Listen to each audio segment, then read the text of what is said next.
Hello दोस्तों, नमस्कार।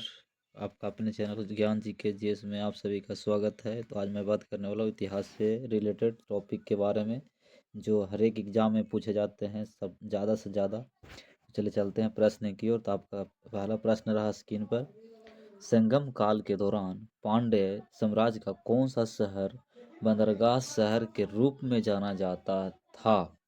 कौन सा ऐसा शहर था जो पांड्य संगम काल के दौरान उस शहर का नाम जाना जाता था पांड्य साम्राज्य के नाम से? तो कोर कई पार्ट को जाना जाता था। किस मुगल शासक द्वारा साम्राज्य सर्वाधिक भूभाग पर विस्तृत हुआ था, में सबसे ज़्यादा विस्तार हुआ था? तो औरंगजेब का शासन जो हुआ था, जो सबसे ज़्यादा विस्तार हुआ था। तीसरा है बृहत कथा। बृहत कथा कथा कोश के लेखक कौन थे? जो बृहत कथा था उसका लेखक कौन थे? तो हरिसेन थे। अगला सवाल है बहमनी साम्राज्य में प्रांतों का प्रशासन किसके द्वारा किया जाता था? प्रांतों का बहमनी साम्राज्य जो था उसमें कौन सबसे ज़्यादा प्रशासन का विस्तार किया था? तो तरफदार ने किया था। किस एक्ट यानी कौन सा अधिनियम के तहत दिल्ली को ब्रिटिश भारत की राजधानी घोषित किया था? कौन सा शासक था जो किस एक्ट के तहत? तो मार्ले मिंटो एक्ट के अधिनियम के तहत 1909 में राजधानी दिल्ली का घोषित किया था ब्रिटिश सरकार ने। 1724 में निजाम उल मुल्क ने किस स्वतंत्रता राज्य की स्थापना किया था? तो हैदराबाद का किया था। किसका किया था? हैदराबाद का किया था। कब किया था? तो 1724 में किया था।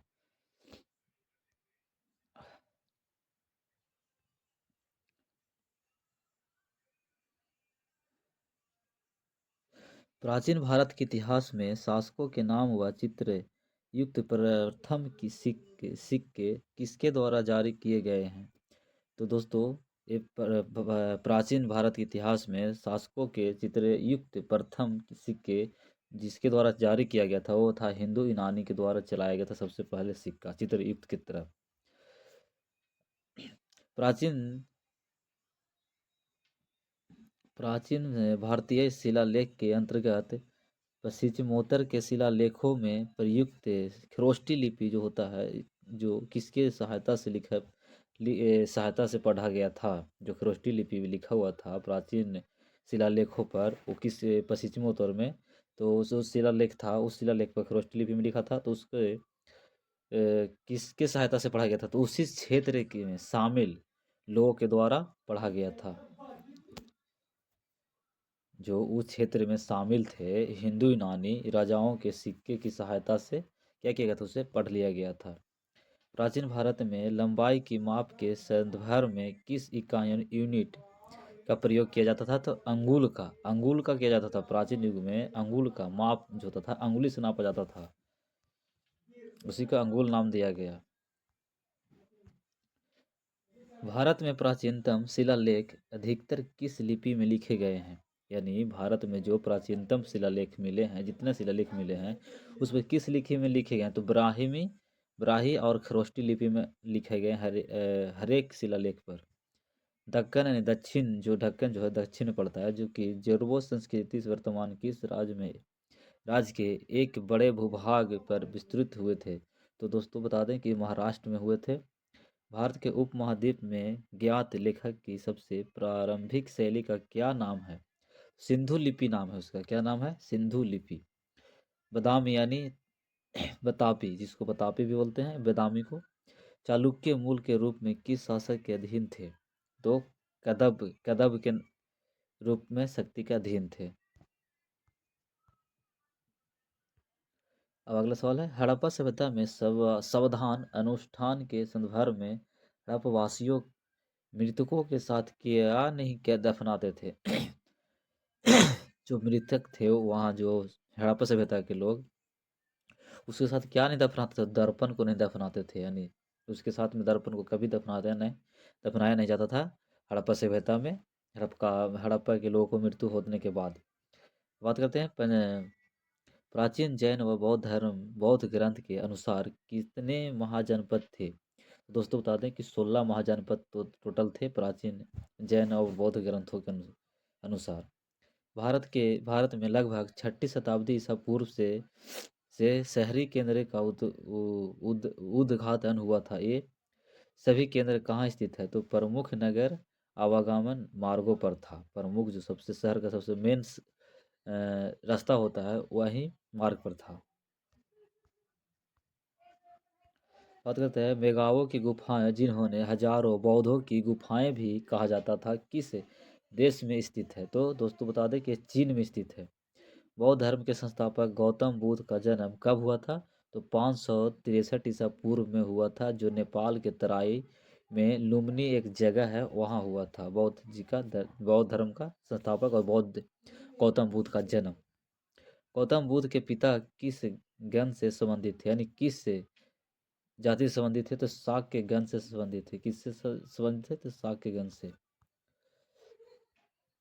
कौन सा मौर्यकालीन शिलालेख वर्तमान भारत में स्थित नहीं है? जो कौन सा ऐसा शिलालेख मौर्यकालीन का शिलालेख है जो वर्तमान में भारत में नहीं है? तो कंधार का शिलालेख जो है भारत में वर्तमान में नहीं है।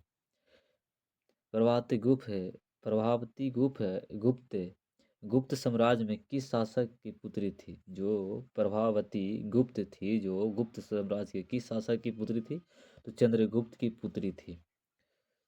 इसे पूछ सकता है कि चंद्रगुप्त की पुत्री कौन थी गुप्त साम्राज्य के, या तो पूछ सकता है कि गुप्त साम्राज्य में गुप्त साम्राज्य के कौन सा ऐसा शासक था जिसके पुत्री प्रभावती थी? तो चंद्रगुप्त थी। मथुरा के निकट स्थित एक मंदिर में किन शासकों की विशाल मूर्तियां प्रतिष्ठित पाई गई है? तो कुषाण शासकों के द्वारा पाई गई है। बौद्धकालीन बाघ गुफाओं के चित्र में दर्शाया गया है कि हिला हिलस्य अस्त किससे संबंधित है? तो एक लोक नृत्य शैली से संबंधित है। बात करते हैं किस चोल शासक ने मेकापट्टनम में बौद्ध विहार के निर्माण के लिए श्री विजय के शैलेंद्र राजा को प्रोत्साहित किया था? तो राजा राज ने। सिंह विष्णु व महेंद्र वर्मन के शाही चित्र मल्लापुरम के किस गुफा मंदिर में मिले हैं? तो अधिवराह गुफा के मंदिर में मिले हैं। संगम काल में पांडव साम्राज्य की राजधानी मदुरै का उल्लेख अर्थशास्त्र में किसके रूप में किया गया है? तो उत्तम सूती वस्त्र के केंद्र के रूप में किया गया है। मूर्तिकला के संदर्भ में भगवान शिव का दक्षिणा मूर्ति यानी दक्षिण मुख के रूप में क्या दर्शाता है? तो जगत गुरु यानी यूनिवर्सल टीयर के रूप में दर्शाता है। प्रसिद्ध पुस्तक अर्थशास्त्र के अंतर्गत मौर्य काल में कौन सा क्षेत्र अपने सोन व कीमती पत्थरों के रूप में प्रसिद्ध था? तो दक्षिण भारत के पत्थर तो जो था सबसे कीमती था।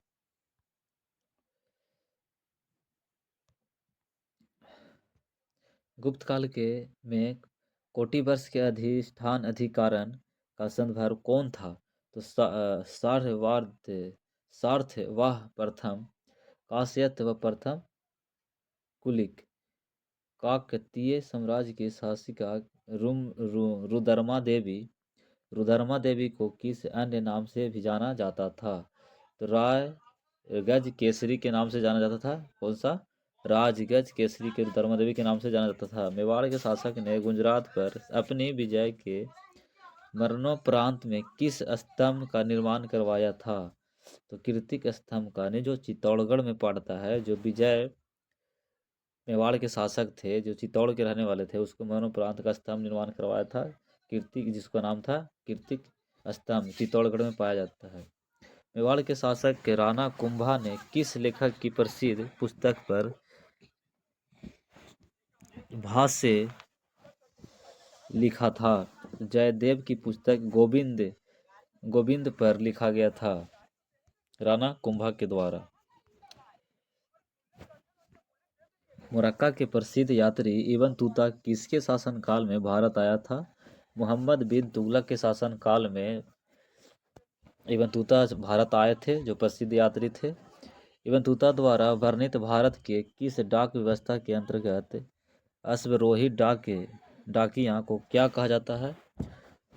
इब्न तूता के द्वारा जो भारतीय डाक का व्यवस्था के अंतर्गत कौन सा डाक का नाम दिया गया था? उलक के नाम दिया गया था। कौन सा ग्रंथ चक्रपाणिक द्वारा सुश्रुत संहिता पर लिखा गया भाष्य है? तो शब्द चंद्रिका के द्वारा, शब्द चंद्रिका लिखा गया था के द्वारा लिखा गया था। विजयनगर साम्राज्य के किस शासक ने अपने शासन के आरंभ वर्ष में उड़ीसा के शासक के विरुद्ध कूच किया था? तो कृष्ण देव राय यानी तुगलक वंश के जो थे शासक थे, वो 509 से लेकर के 529 ईस्वी तक विरुद्ध किए थे।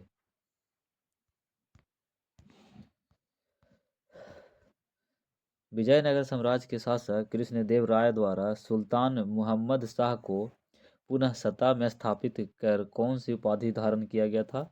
यवन राज स्थापना आचार्य। मध्यकालीन भारत में मराठाओं के अधीन धारित काश्तकारी अवधि की श्रेणी में क्या कहा जाता है? तो उपरी कहा जाता है। क्या कहा जाता है? उपरी। मराठा प्रशासन में सहदाई का हक धारक व प्रदामिहित राजवंश भुगतानकर्ता क्या कहलाते थे उस समय? तो मिरासीदार कहलाते थे। क्या कहलाते थे? मिरासीदार। 19वीं से 20वीं शताब्दी में सामाजिक सिद्धांतकारों द्वारा औद्योगिकरण, शहरीकरण, धर्मनिरपेक्षीकरण व नौकरशाहीकरण के उद्भव को किस कसौटी में रखा गया के रूप में बल दिया गया था? तो आधुनिकता की कसौटी में रखा गया था। भारत में ब्रिटिश शासन के तहत भारतीयों के लिए अधिक स्वशासन की मांग करने हेतु बॉम्बे प्रेसिडेंसी एसोसिएशन की स्थापना कब की गई थी? तो 1885 ईस्वी में की गई थी। कहाँ की गई थी? तो मुंबई में की गई थी।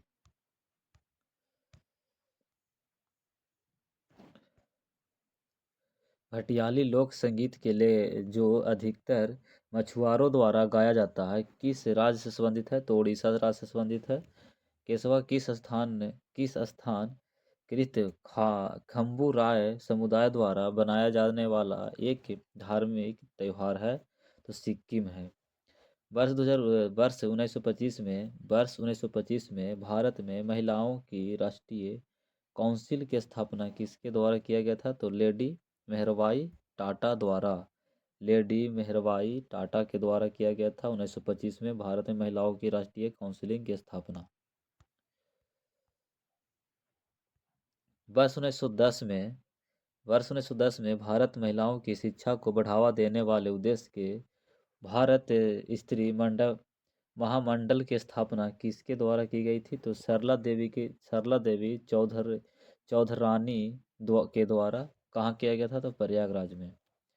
सार्वभौमिक व्यस्क के मताधिकार के अभाव में वंचित सामाजिक अनुसूचित श्रेणी को पर्याप्त प्रतिनिधित्व सुरक्षित करने के साधन के रूप में किस संगठन की स्थापना की गई थी? तो अखिल भारतीय दलित वर्ग संघ जो वर्ष था 1930 में इसका स्थापित किया गया था। ब्रिटिश भारत में रॉलेट एक्ट यानी कानून जो कब लागू किए थे? तो 19 मार्च 1919 को किया गया था ब्रिटिश रूल एक्ट अधिनियम। वर्ष 1919 में अमृतसर के जलियांवाला बाग में जो हो रही जनसभा पर किस ब्रिटिश जनरल ने अंधाधुंध गोलियां चलवाई थी?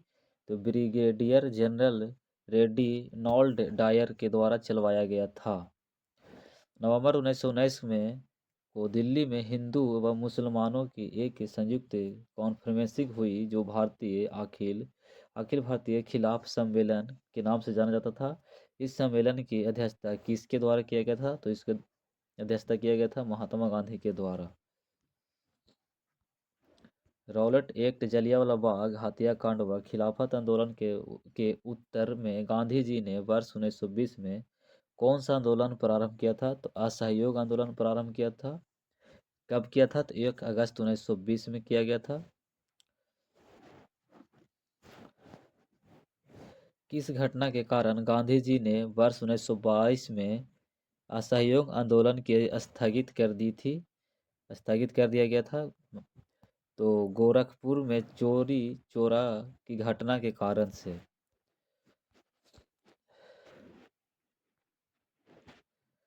किस वायसराय ने ब्रिटिश शासन के दौरान बंगाल विभाजन 1905 में किया गया था? तो लॉर्ड कर्जन के द्वारा 1899 से 1905 ईस्वी तक के शासनकाल के दौरान। कौन खुदाई खिदमतगार का संस्थापक था? कौन खुदाई खिदमतगार का संस्थापक था? खान अब्दुल गफ्फार खान थे। सत्य शोधक समाज के संस्थापक कौन थे? तो ज्योतिबा फूले थे। सरोजिनी नायडू ने किस वर्ष भारतीय राष्ट्रीय कांग्रेस के अध्यक्ष के रूप में कार्य किए थे? तो 1925 में किए थे सरोजिनी नायडू ने भारतीय राष्ट्रीय कांग्रेस की अध्यक्षता में। गांधी इरविन समझौता